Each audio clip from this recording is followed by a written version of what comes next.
Okay, today we will want to go through what we call dimorphic systemic mycosis. These are fungal infections of the body that are by those fungal agents or pathogens that are able to change from one morphology or one state to another.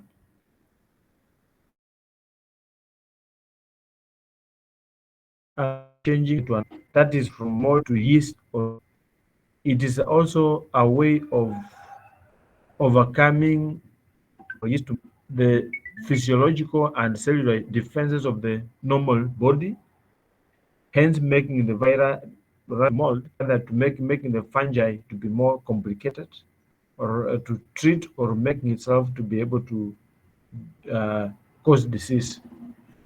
Most of these dimorphic mycoses are geographically restricted, and basically their main site of infection originally is the pulmonary, and this is done after inhaling some conidia, uh, from a fungi that has just um, multiplied rather.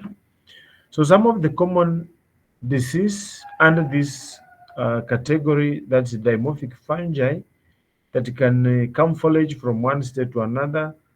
We have what we call histoplasmosis, and majorly the causative organism in this group is what we call Histoplasma capsulatum. Though a rare disease, but somehow it is sporadically spread all over the world, and occasionally, in most cases, it heals by itself, but the few which proceeds on can be of injurious, can be very lethal.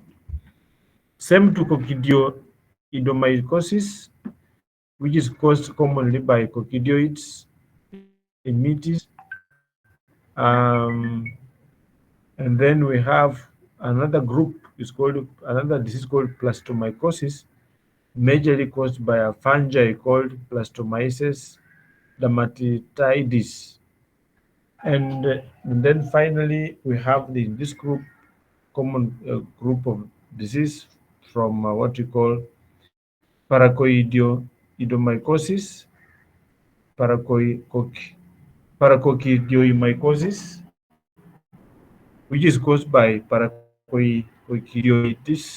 brasiliensis.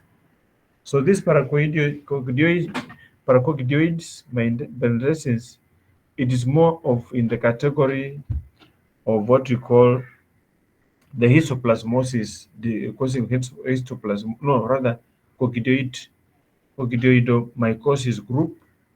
But after some studies, these were, separated into two.